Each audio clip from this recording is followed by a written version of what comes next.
Patuloy ang pagbabahagi ng tulong sa mga taga-Western Visayas na naapektuhan ng Bagyong Tino. Sa Santa Barbara sa Iloilo, problemado ang mga residente dahil sa lumalaking butas malapit sa kanilang mga bahay. Live mula sa Iloilo City, may unang balita si John Sala ng GMA Regional TV. John? Susan, unti-unti nang bumabangon ngayon ang mga naapektuhan ng pinsala ng Bagyong Tino dito sa Western Visayas. Sa datos ng Regional Disaster Risk Reduction and Management Council, 233,694 na pamilya o mahigit 760,000 individual ang naapektuhan ng pananalasa ng Bagyong Tino sa Western Visayas. Karamihan sa mga apektado, nasiraan ng bahay matapos liparin ng hangin ng mga bubong at nadaganan ito ng puno. Hangin gid, mabaskog ang hangin. In fact, kadamog kita sang mga kala-uprooted na mga kahoy, yung iba mga century-old trees pa because kabaskogon sang hangin. Nitong November 5, nagsagawa ng aerial assessment ng RDR-RMC6 sa mga probinsya sa rehiyon. Ito'y upang makita ang lawak ng pinsanang iniwan ng bagyo. Unang ininspeksyon ng Guimaras kung saan nakita ang mga debris na inanod sa coastal areas. Sa Suklaran Wharf sa San Lorenzo, may nakitang maliit na pinsala ngunit nananatili itong operational. Inikot din ang Iloilo City, lalo na ang mga barangay sa city proper patungo sa Arevalo.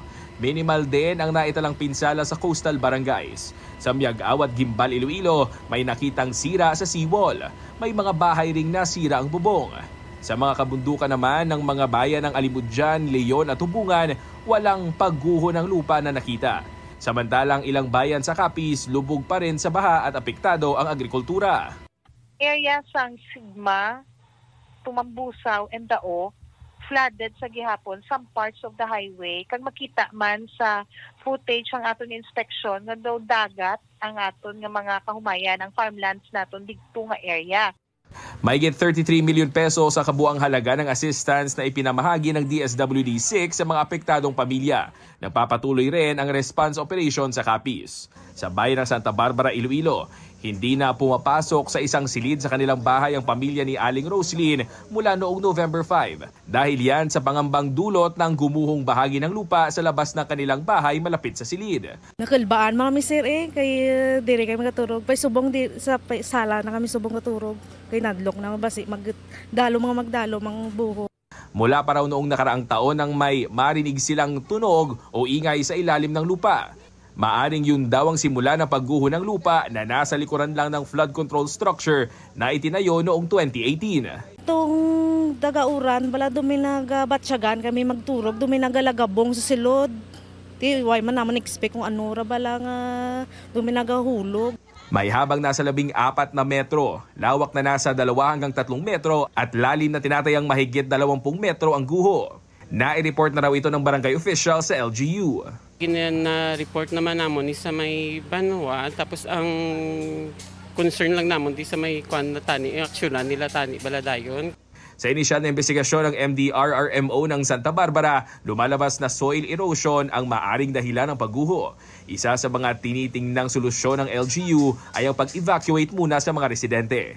Base may nag-cause nga nag-leak ang lupa sa likod kang slow protection. So ang leak nga to, kung may buho to sa dalom, amo to nag-cause nga nagsigi-sigi nga nag-erode ang lupa sa likod kang slow protection. We already instructed them to move to a safer place sa house nanda.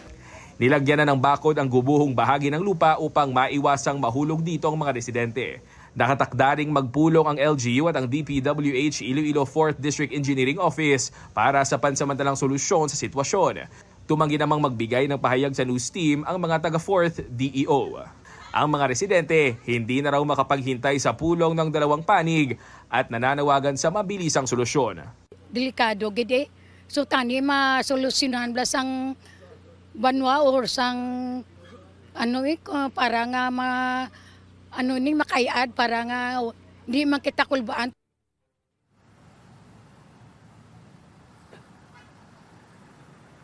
Susan, ayon naman sa mga barangay officials, habang hindi pa natatakpan ang malaking butas, nagtalaga na sila ng mga barangay tanod na magbabantay sa lugar upang masiguro ang kaligtasan ng mga residente. Susan? Maraming salamat, John Sala ng GMA Regional TV.